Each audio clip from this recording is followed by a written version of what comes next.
Alléluia. Amen. On applaudit pour le Seigneur. Alléluia. Gloire au Seigneur. Vous êtes plus nombreux ce soir. Hein? Alléluia.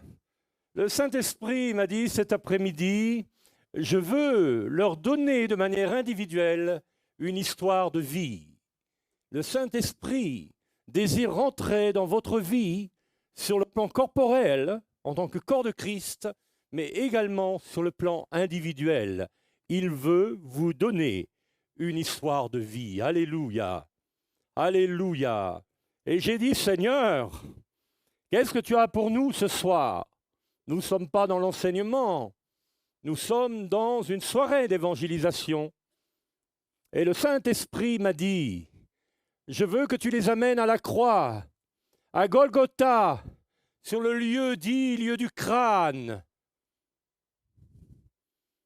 Dans les années 30, un 6 avril, il est 9 heures du matin, on peut le lire ensemble, alléluia, avant d'aller plus loin. C'était un vendredi 7 avril exactement. Voyez-vous, les gens fêtent Jésus à Noël. Ils mettent Jésus sous la crèche. Mais Jésus n'a rien à voir du tout avec nos fêtes païennes. Jésus a été crucifié un 7 avril, un vendredi 7 avril, la veille. Il a été condamné par Ponce Pilate, qui était le préfet de l'époque. Et la veille encore, l'apôtre Pierre, celui qui deviendra l'apôtre Pierre, allait devoir se convertir, après avoir renié 3 fois la personne de Jésus-Christ. Et pourtant, il avait été appelé comme quelqu'un pour servir le Seigneur. Mais il y a le temps de l'appel et il y a le temps de la conversion, qui sont 2 choses complètement différentes. Si vous n'êtes pas converti à Christ, vous ne pouvez pas avoir de révélation de la personne et de l'existence de Jésus-Christ. Nous avons besoin de nous convertir. Seul Dieu seul peut donner la nouvelle naissance sur la vie d'un homme et d'une femme. Nous pouvons partager l'évangile de notre Seigneur Jésus-Christ dans toutes les nations du monde. Nous pouvons nous tenir sur des plateformes, sur des camions podiums, sur des estrades mobiles, sur des places publiques, au milieu des stades, comme en Asie, lorsque les podiums sont mis au centre des communautés chrétiennes. Nous pouvons aller partout dans le monde entier, mais seul, Dieu seul, va permettre à un homme, une femme, un jeune homme, une jeune fille de naître de nouveau. Sans nouvelle naissance, vous ne pouvez pas rentrer dans l'éternité. Cela est impossible à quiconque. Aucun être humain, aussi bon prédicateur soit-il, aussi charismatique soit-il, ne peut vous donner de naître de nouveau. Seul Dieu donne la nouvelle naissance après une action de repentance dans nos cœurs et dans nos vies. Le Seigneur s'intéresse à la vie humaine. Il s'intéresse à nos vies et à nos existences. Et ce soir, il m'a dit, je veux que tu les ramènes à Golgotha. Mais je veux que tu leur dises que je veux leur donner une histoire de vie. Une histoire avec toi. Une histoire avec moi. Une histoire avec toi. Jésus veut te faire entrer dans son histoire. Et lui-même veut rentrer véritablement dans ton histoire. L'histoire de ton existence. Nous venons au monde par lien de parenté. Et on nous donne une certaine vie à mener par rapport des fois à nos parents qui nous conduisent de telle ou de telle manière. Pour ma part, je n'ai pas eu l'occasion de connaître mes parents, je n'ai pas eu de famille, ça a été complètement différent. Mais le Saint-Esprit, il a fallu que l'Esprit de Dieu vienne me révéler la présence du Roi des Rois et du Seigneur des Seigneurs et me fasse entrer dans une histoire, une destinée pour ma vie et pour mon existence. Et il veut en faire de même pour toi ce soir. Il veut te donner une histoire. Mais avant d'aller plus loin dans cette histoire, j'aimerais qu'on lise ensemble le passage de ce merveilleux évangile, de la crucifixion de notre Seigneur. Alors qu'il est 9 heures le matin, la parole dit, ils le forcèrent à porter la croix. Un passant qui revenait des champs, Simon de Cyrène, père d'Alexandrie et de Rufus, ils conduisirent Jésus au lieu nommé Golgotha, ce qui signifie lieu du crâne. C'était pire que le lieu du crâne. C'était un lieu où toutes les immondices étaient répandues, où toutes les poubelles de l'époque étaient répandues. C'était un endroit qui sentait mauvais, c'est comme la géhenne. La géhenne qui se trouve au sud d'Israël, où dans l'ancien temps, dans ce champ, on sacrifiait les enfants, on embrochait des enfants sur des perches pour les donner au dieu Moloch. Aujourd'hui, qui est devenu un endroit où on y répand tous les poubelles d'Israël et où le feu ne s'éteint pas parce que ça consume constamment. C'est cela qu'on appelait la géhenne. Ils conduisirent Jésus au lieu nommé Golgotha, ce qui signifie lieu du crâne. Ils vont lui donner à boire un verre mêlé de myrrhe, mais ils ne le prient pas. Gloire au Seigneur. Ils le crucifièrent et se partagèrent ses vêtements en tirant au sort ce que chacun emporterait. Jésus était quelqu'un de très riche, il faut le savoir. Il portait une tunique unique, ce qu'on appelle une tunique sans couture, qui avait une grande valeur à l'époque. Certains vont me dire, oui, mais Jésus était pauvre, il est venu pauvre. Non, non, ce n'est pas la pauvreté que nous pensons. Ce n'est pas la pauvreté matérielle. Ça n'a rien à voir avec cela. Mais ce n'est pas notre thème ce soir. Ils crucifièrent et se partagèrent ses vêtements en tirant au sort ce que chacun emporterait. C'était la 9e heure quand ils le crucifièrent. 9e heure veut dire exactement 9 heures du matin. Cela va se passer en 3 étapes précises. L'inscription indiquant le motif de sa condamnation portait ces mots, le roi des Juifs. Gloire au Seigneur. Ils crucifièrent avec lui 2 brigands, l'un à sa droite, l'autre à sa gauche. Ainsi fut accompli ce que dit l'Écriture. Il a été mis au nom des malfaiteurs. Le prophète Ésaïe nous racontera son histoire également. Les passants blasphémaient contre lui et secouaient la tête en disant « Et toi qui détruis le temple et le rebâtiras en 3 jours ». Il faisait allusion à ce qu'il avait dit, détruisez ce temple et en 3 jours je le rebâtirai, dit le Seigneur. Il ne parlait pas de temple de fait de la main d'homme. Nous avons des belles cathédrales dans les nations du monde. Je me rends pour prêcher l'évangile devant les cathédrales comme la belle cathédrale de Strasbourg. Les gens viennent par milliers de toutes les nations du monde pour visiter cette magnifique cathédrale qui est construite sur l'eau. Mais la cathédrale ne peut changer la vie d'un homme, ne peut changer la vie d'un être humain. Seul Jésus-Christ peut le faire. Jésus, bien au-delà de tous ces monuments de pierre. Quand il va dire, eh bien, détruisez ce temple et je vais le rebâtir en 3 jours, il parlait de lui-même, il parlait de son propre corps, de sa propre vie, de sa propre existence. Le Saint-Esprit va vous toucher, jeune homme et jeune fille, ce soir. Une révélation profonde va venir dans vos vies et va venir dans vos existences. Alléluia. Nous avons besoin de nous convertir dans le Seigneur. Il lui dit, sauve-toi toi-même et descends de la croix. Les principaux sacrificateurs aussi, avec les scribes, se moquaient contre eux et disaient « Il a sauvé les autres, il ne peut pas se sauver lui-même. Que le Christ, le roi d'Israël, descende maintenant de la croix, afin que nous voyions et que nous croyions ceux qui étaient crucifiés avec lui, l'insulter aussi. » À la 6e heure, il est maintenant 3 heures de l'après-midi. Cela dure depuis 9 heures du matin. Nous sommes maintenant à la 6e heure, c'est-à-dire 3 heures. Non, il est midi exactement.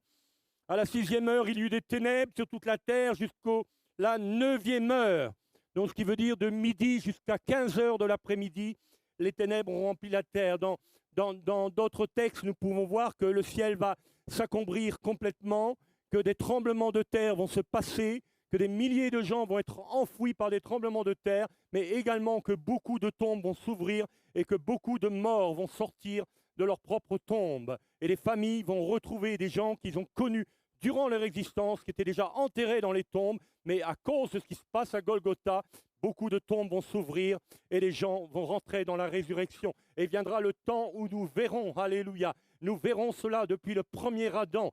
Tous ceux et celles qui sont morts en Christ depuis le premier Adam sortiront de leur tombe. Alléluia, amen. Et j'en ai vu des corps qui étaient comme pourris lorsque cela prend du temps, quelques années. On a fait faire le plus beau caveau que l'on veut. Mon beau-père m'a fait un très beau cadeau. C'est un cadeau qu'il veut nous faire. Notre caveau, c'est son espérance pour lui. Il n'a pas beaucoup d'espérance au plus profond de son cœur, mais il est en train de se donner au Seigneur. Gloire au Seigneur. Mais la Bible nous dit que tous les tombes vont s'ouvrir. Alléluia. Lorsque le fils du colonel, qui était mort depuis 3 mois, parce que je sais beaucoup qu'attendent cela, et qu'il a fallu ouvrir le caveau avec la pelle et la pioche, le corps commençait déjà à se détruire, le corps commençait déjà à sentir. Mais la puissance de Dieu, la puissance de la résurrection du Seigneur, alléluia, Tout est possible à celui qui veut croire. Gloire au Seigneur, alléluia. Lorsque cet homme qui était mort depuis 3 jours au Burkina Faso, que nous avons trouvé derrière cet arbre et qui a été amené sur l'estrade où l'évangile était prêché, simplement le fait de le tenir par la main, la puissance de Dieu traverse et il revient à la vie. Alléluia. Lorsque Marcel, notre frère de Normandie, que son cœur était déjà arrêté depuis plusieurs jours, voire depuis plus de 3 jours, parce que le Saint-Esprit a dit de prendre le temps avant d'aller prier pour lui, le cœur a repris vie et a commencé à rebattre de nouveau. Alléluia. Gloire au Seigneur. Ça, c'est la puissance de Dieu. On va aller un peu plus loin. Ce soir, à la 6e heure, il y eut les ténèbres sur toute la terre jusqu'à la 9e heure. À la 9e heure, Jésus s'écria « Eloi, Eloi, lama sabachthani », ce qui signifie « Mon Dieu, pourquoi m'as-tu abandonné ?» J'aimerais rappeler ce soir, sous l'insistance du Saint-Esprit, le miracle de la croix, le miracle de Golgotha. Satan a voulu tromper un peu toutes ces choses. La croix est devenue un objet religieux dans le monde. Un objet religieux que certains vénèrent. Aux Philippines, les gens portent des croix sur leur dos, se flagellant le dos, croyant faire plaisir au Seigneur. Dans certaines religions du monde, la croix est utilisée comme un sacrifice. Elle est devenue argentée. Au Brésil, certaines croix sont remplies de diamants et de pierres précieuses. Les gens se donnent une idée de la croix, mais qui n'est pas véritablement la véritable identité de ce que la parole de Dieu nous annonce. La croix a été dressée à Golgotha. Alléluia. 3 croix étaient dressées, une au milieu, une de chaque côté. C'était un lieu où on crucifiait les brigands. Le peuple a crié, Pilate a dit, que voulez-vous, que je vous relâche Barabbas ou Jésus-Christ de Nazareth? Jésus n'avait rien fait. Barabbas était un meurtrier. Mais les gens ont crié, crucifie-le, crucifie-le, emmenés par les religieux de l'époque. Parce que Jésus dérangeait la génération dans laquelle il était venu. Les gens ne pouvaient plus vendre leurs statues et s'enrichir. Il chassait les vendeurs du temple. Mais il y avait autre chose également de plus profond derrière.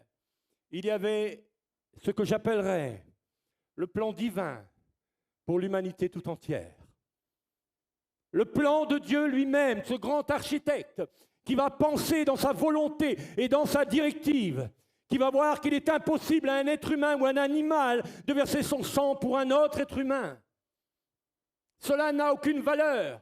Il fallait plus qu'un sang humain pour apporter le salut à l'humanité tout entière. Parce que ce qui s'est passé à la croix de Golgotha, il y a maintenant de nombreuses années, ce n'est pas simplement pour les gens de l'époque, mais c'est pour ceux qui sont nés depuis le premier Adam jusqu'au dernier qui vivra sur la surface de la terre. C'était le plan de Dieu. Il fallait que le sang divin coule à la croix du Calvaire. Jésus n'était pas habité par un sang humain. Il était fils de Dieu, non seulement fils de Dieu, mais il était Dieu lui-même, venu en la chair humaine, il est venu dans la nature humaine, donner sa vie sur la croix pour l'humanité.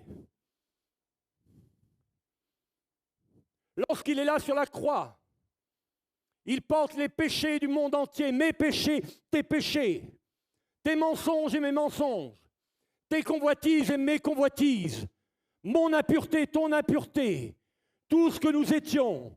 Il a porté sur ses épaules, sur ses propres vies quand il était sur la croix.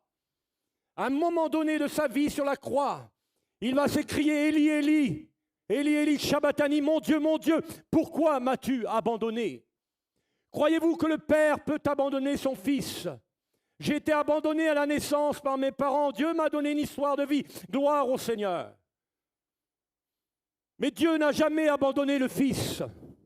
Simplement, Dieu, qui est Dieu 3 fois saint, ne pouvait regarder le Fils parce que le Fils était rempli du péché de toute l'humanité. Et Dieu, qui est un Dieu saint, ne peut regarder le péché, votre péché. C'est pourquoi aujourd'hui, Dieu vous regarde au travers de son propre Fils. Et par son Fils, vous pouvez rentrer dans le salut, dans la vie éternelle, dans votre guérison, dans votre délivrance. Votre mentalité peut être transformée. Vos vies peuvent être complètement changées à travers du sang et de la personne de Jésus-Christ de Nazareth. Le Saint-Esprit m'a dit ce soir, je veux que tu leur rappelles la croix. La croix est un symbole. La croix est une puissance de vie et de résurrection. Alléluia. Il a donné sa vie. Il a donné de son existence. Ses mains ont été clouées. Ses pieds ont été cloués avec des clous de grande longueur, complètement rouillés, qui étaient plantés par un marteau très fort. Ça tenait ici entre les artères. La couronne d'épines a été mise sur sa tête. Les épines ont une signification tellement profonde. Ça rentrait dans sa propre chair. La parole de Dieu nous dit également que lorsqu'il était là dans le jardin de Gethsémanée, il priait et des grumeaux de sang coulaient de son front. Et il dira, Seigneur, non pas ma volonté, mais ta volonté. Il avait compris, il avait saisi sa destinée. Sa destinée était de mourir pour l'humanité tout entière. Sa destinée était de ressusciter d'entre les morts. Il dira, mort, où est ton aiguillon? Il a vaincu la mort et la puissance.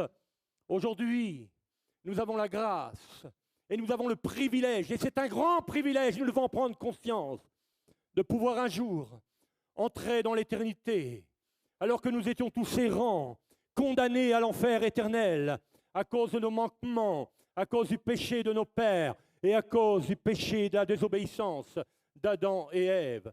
Et beaucoup de gens, s'ils ne se convertissent pas, vont aller droit en enfer. C'est pourquoi nous devons, nous, l'Église du Seigneur, le corps de Christ, nous lever et redresser la croix sur nos places publiques, dans nos villages, au centre de nos villes, dans nos champs. Alléluia. Il faut que la croix parle à nouveau. Amen. À tous les gens de toute la surface de la terre. Alléluia. Que l'Esprit de Dieu puisse vous conduire. Maintenant, j'aimerais vous dire à chacun et à chacune ce que le Seigneur désire faire dans vos vies. Il m'a dit, je veux que tu leur dises ce soir, je veux leur donner une histoire. Alléluia. Elle avait 16 ans. Elle venait de perdre son papa. Sa maman l'élevait seule. Elle habitait dans la région parisienne. C'était une bonne élève à l'école. Mais à cause de la mort de son papa, les souffrances ont commencé à envahir son cœur et son existence.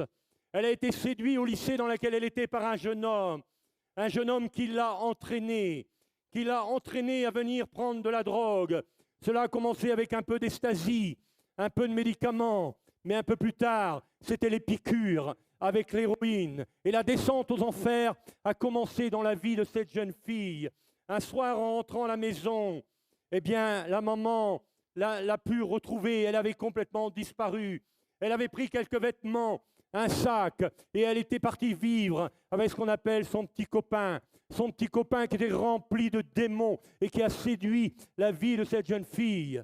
Quelques mois plus tard, cette jeune fille avait quitté le lycée. Elle errait seule dans les rues de Paris, vendant son corps pour la prostitution, pour pouvoir manger quelques mets. Voyez-vous, elle a vécu ce que le fils prodigue a vécu. Cette jeune fille avait besoin de trouver une histoire de vie. La maman pleurait sans cesse. L'église priait sans cesse dans laquelle la maman était membre. Et chaque mercredi après-midi, les femmes, les sœurs en Christ se rassemblaient et priaient pour cette jeune fille. Mais où était-elle passée?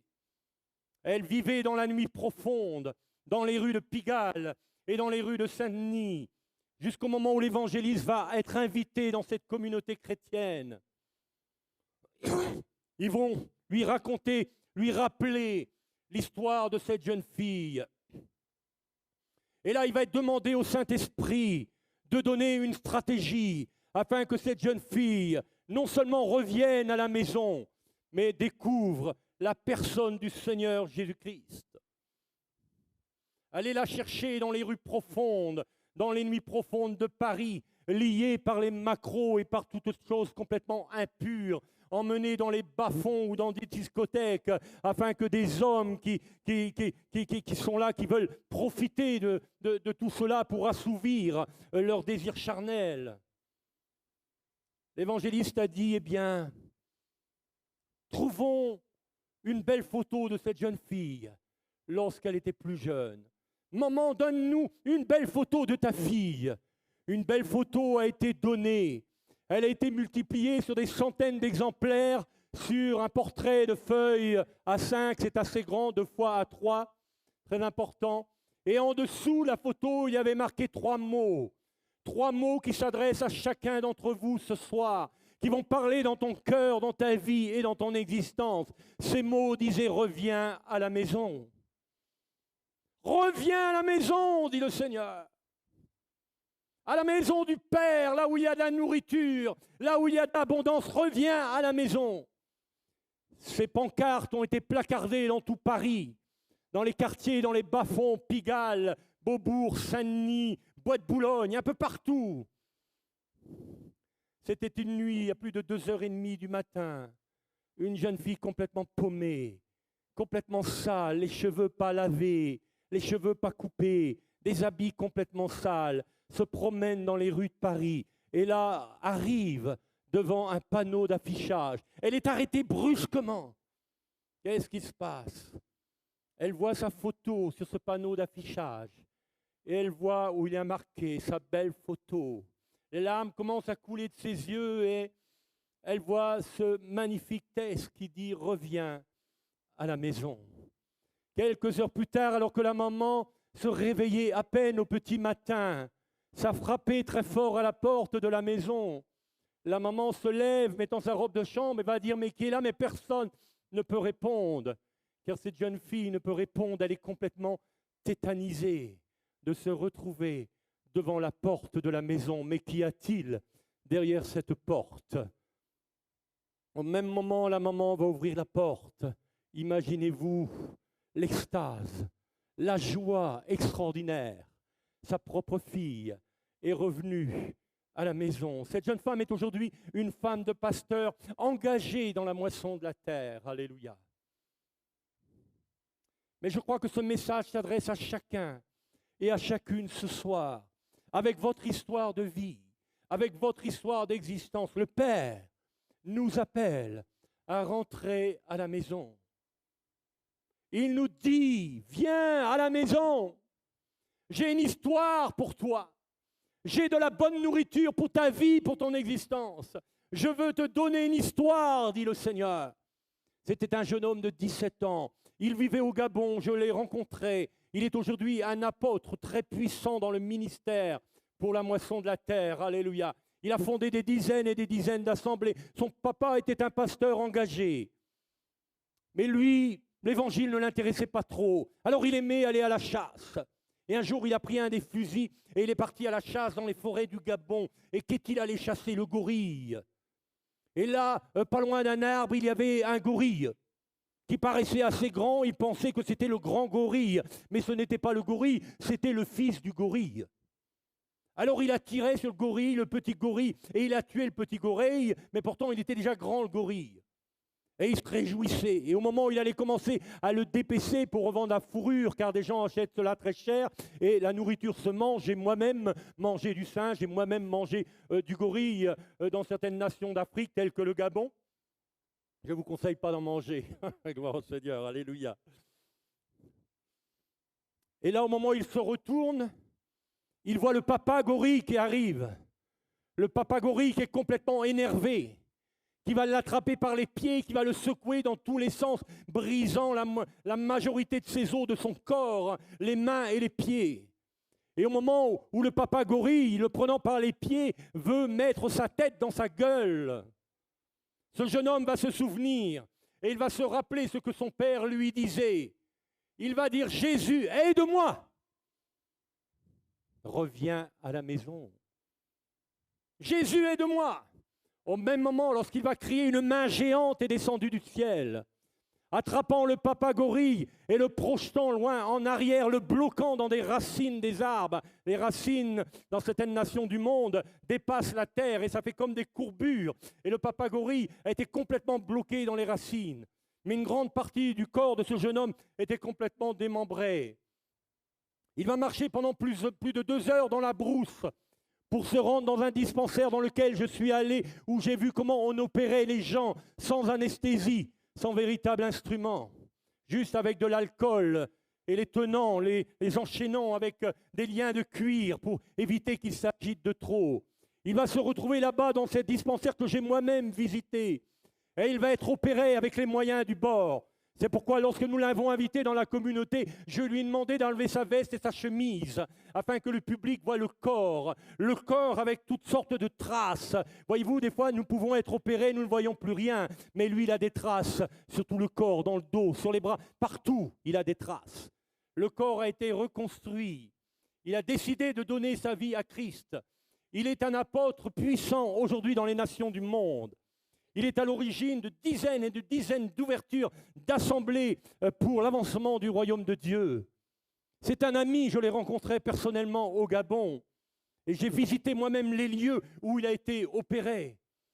Cet homme a trouvé une histoire dans le Seigneur. Cette jeune fille qui était perdue dans les rues de Paris a trouvé une histoire pour le Seigneur. Cette femme samaritaine au puits de Sichar va trouver une histoire pour sa vie, pour son existence. Bartimée l'aveugle va rencontrer le Seigneur et va également trouver une histoire pour sa vie. Pierre va trouver une histoire pour sa vie. Saul de Tarse va également trouver une histoire pour sa vie. Il deviendra l'apôtre Paul, un homme extraordinaire, imprégné des Écritures, imprégné de toute la puissance du Seigneur, qui va nous laisser les lettres que nous pouvons lire encore aujourd'hui au travers de ses épîtres. Priscille et Aquila vont trouver également leur histoire en tant que chefs d'entreprise, en tant que fabricants de tentes. Combien d'hommes et de femmes dans les nations du monde vont rencontrer leur histoire après avoir rencontré le Seigneur? Et toi, quelle est ton histoire? As-tu simplement une histoire dans ta vie, dans ton existence? Que fais-tu? Que crois-tu? Il veut te donner une histoire. Il veut te donner une vie, une expérience. Il veut t'introduire dans quelque chose que tu ne connais pas. Alléluia. Ma femme a trouvé son histoire lorsqu'elle avait 19 ans et qu'elle était à l'université. Elle cherchait le Seigneur. Elle était issue d'une famille catholique très profonde en Alsace. Elle est rentrée un samedi après-midi dans un temple catholique. Il n'y avait personne. Et là, sur l'estrade, elle a trouvé seule le Seigneur. Le Seigneur l'a visitée. Elle a été baptisée du Saint-Esprit sur l'estrade. Cet après-midi-là, elle a rencontré le Seigneur. Elle est rentrée dans une histoire de vie. Alléluia. Gloire au Seigneur. Ses parents ont voulu l'enfermer dans un hôpital psychiatrique. Ils ne comprenaient pas. J'aimerais vous dire de sa part ce soir qu'il veut vous introduire dans une histoire. Il aimerait vous faire entrer dans son histoire. Et il aimerait entrer dans votre histoire. Voulez-vous une histoire avec le Seigneur? Des millions de gens dans le monde sont entrés dans leur histoire avec le Seigneur. Je ne pensais pas avoir une histoire dans ma propre vie. Mon épouse y rappelle-leur son témoignage. Je ne pensais pas avoir une histoire lorsque je vivais dans les rues, dans la drogue, dans l'héroïne et toutes sortes de prostitution, habité par des esprits impurs et atteints par la maladie avec plus de 12 crises d'épilepsie par jour. 2 ans d'hôpital pour m'entendre dire « Jamais vous ne pourrez être guéri, jamais vous ne pourrez conduire une voiture, vous marier ou avoir des enfants, c'est fini pour vous, tout est fini ». Des paroles de désespoir. Je voulais mettre fin à ma vie parce que je n'avais pas d'histoire. Parce que je ne savais pas qui j'étais, je ne trouvais pas la réponse à mes questions. Qui j'étais, pourquoi je vis? Est-ce que la vie, c'est venir au monde, avoir 50 ans, 60, 80 et un jour mourir? Ça, c'est la vie que le monde vous offre. Je cherchais la vérité sans vraiment, véritablement la trouver. Et combien de gens dans les nations du monde cherchent la vérité, cherchent un but, cherchent une réalité à leur existence, et j'étais de ceci. Il était difficile pour moi des fois d'avoir quelque chose à manger. Lorsque je dormais le soir, sous des cartons, au pied des immeubles, pour recevoir un peu de chaleur corporellement. Lorsque je ne pouvais pas me laver, lorsque j'étais sale et que j'allais frapper aux portes de quelqu'un qui puisse m'aider, on ne me donnait même pas un verre d'eau. Une histoire d'un jeune homme sans but et sans espérance. Un jeune homme qui, un peu plus tard, va rencontrer le Seigneur. Et qui va rentrer dans une destinée extraordinaire, ayant introduit dans des palais présidentiels, au milieu d'ambassadeurs, comme dans les quartiers de la prostitution, de la drogue, tenant des campagnes d'évangélisation dans plus de 40 nations du monde, devant 1000, 15 000, 50, 80 000 personnes. Une histoire, une destinée. une femme extraordinaire, une femme instruite, une femme intelligente, belle, 3 enfants merveilleux, instruits, intelligents dans le Seigneur, avec une réussite sociale importante. Je n'ai pas pu leur donner la compétence pour leurs études, mais le Saint-Esprit les a touchés, leur a donné les compétences. Ma première fille, Esther, est une jeune fille très brillante, une grande professeure. Elle est également auteure, compositeur, interprète, toutes sortes d'instruments de musique. Elle compose ses propres chants, elle les met en musique et elle les chante. Elle a reçu auprès du gouvernement français plusieurs prix de poésie. Ma deuxième fille, Catherine, enseigne dans les grandes écoles. C'est une docteure, alléluia. Elle enseigne à la Sorbonne, elle enseigne à HEC. Le Saint-Esprit lui a donné une intelligence extraordinaire. Mon troisième qui est Jean, mon fils, est présentateur de télévision après des études de journalisme importants sur la ville de Nice. Il présente les infos à la télévision le soir. Il est celui qui reçoit les hommes politiques et les grands de ce monde. Il les interviewe, il leur pose des questions. Gloire au Seigneur, alléluia. Et que le Saint-Esprit continue à faire son œuvre au milieu d'eux. Et vous, votre histoire, quelle est votre histoire? Jésus veut vous donner une histoire. Il m'a donné une histoire. Il a donné une histoire à ma vie, à mon existence, à ma famille, à beaucoup de gens dans les nations du monde que je peux rencontrer. Alléluia. Il donne des histoires. Comme cette femme prostituée qui se cachait derrière les blocs lorsque l'évangile était prêché dans la cité et qui va se donner au Seigneur et qui, qu'un peu plus tard, dans une assemblée locale où elle va grandir, alléluia, elle va se marier avec un jeune homme et tous les deux entreront dans un ministère pastoral pour la France et pour beaucoup de nations du monde. Alors que quelques années avant, elle vivait liée dans le domaine de la prostitution. Elle a rencontré son histoire. Quelle est ton histoire à toi? Jésus veut te faire entrer dans une histoire, qui que tu sois, quelle que soit ta douleur, ta maladie, ta souffrance, ta misère, ce que tu cherches. Que cherches-tu après tout auprès du Seigneur? Que veux-tu qu'il te fasse? Que je retrouve la vue, Seigneur. Rabouni, Rabouni, que je retrouve la vue, Seigneur. Zachée, hâte-toi de descendre de ton arbre, car aujourd'hui, je dois déjeuner avec toi dans ta maison. Oui, Seigneur, je vais rendre au centuple. Le Seigneur a à peine rien dit, qu'il dit déjà, je vais rendre au centuple tous les gens que j'ai volés. Gloire au Seigneur. Cette femme samaritaine au puits de Sichar, oui, voilà, tu as eu 5 maris et celui avec lequel tu vis n'est pas encore ton mari.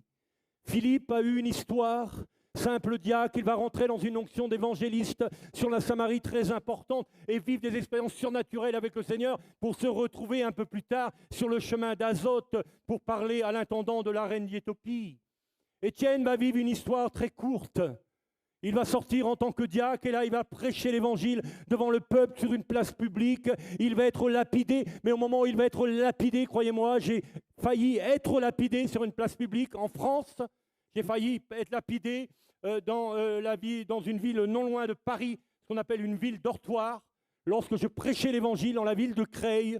Des centaines et des centaines d'hommes et de femmes appartenant à des religions mauvaises sont venus et ont commencé à jeter des pierres sur mon corps. C'est quelque chose de terrible.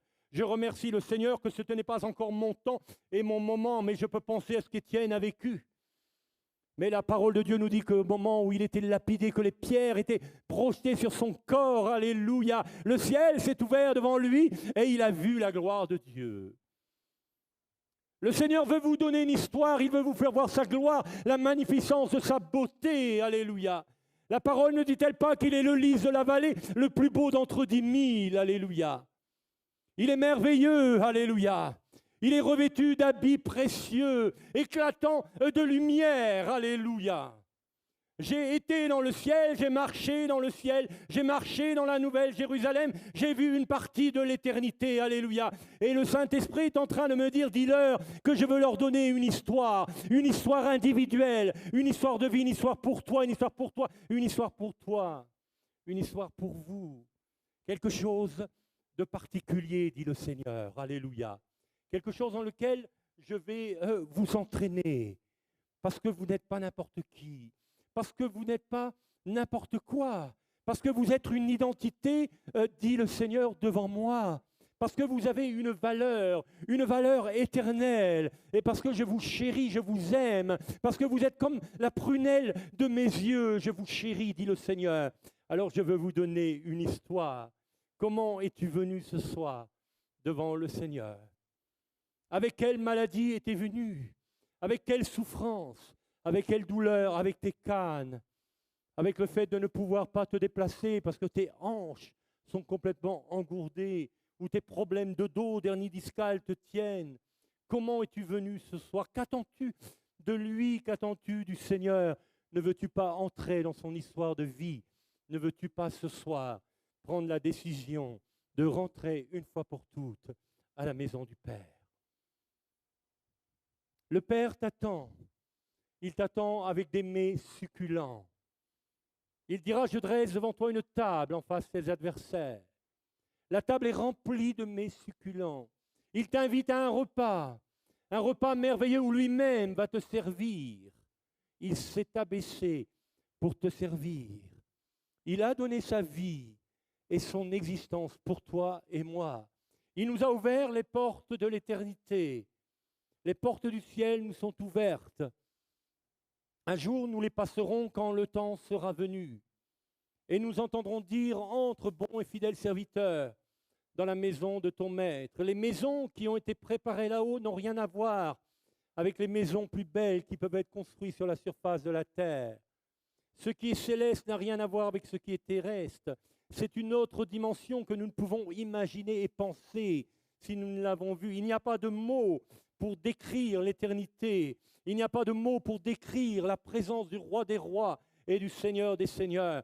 Il n'y a pas de mots pour décrire le trône de Dieu, la nouvelle Jérusalem. Il n'y a pas de mots pour décrire les séraphins, les chérubins qui chantent jour et nuit la gloire de Dieu. Il n'y a pas de mots pour décrire ces 24 vieillards qui vont jeter leur couronne aux pieds du Seigneur. Il n'y a pas de mots, mais ce sera des multitudes et des multitudes qui rentreront dans l'éternité. Et nous nous asseoirons à la table du Seigneur et nous serons servis par les anges. Alléluia. Parce que l'homme a été créé supérieur aux anges. Gloire au Seigneur. Parce qu'il a donné une valeur à la vie humaine. Il est lui-même le créateur de la vie humaine. Il est celui qui va souffler l'âme dans le corps qui va construire à partir de la poussière de la terre mélangée avec un peu d'eau. Il va former, la parole de Dieu nous dit, à son image. Il va regarder son image et il va former à son image, il va créer, il va modeler, il est le grand créateur, alléluia. Et à un moment donné,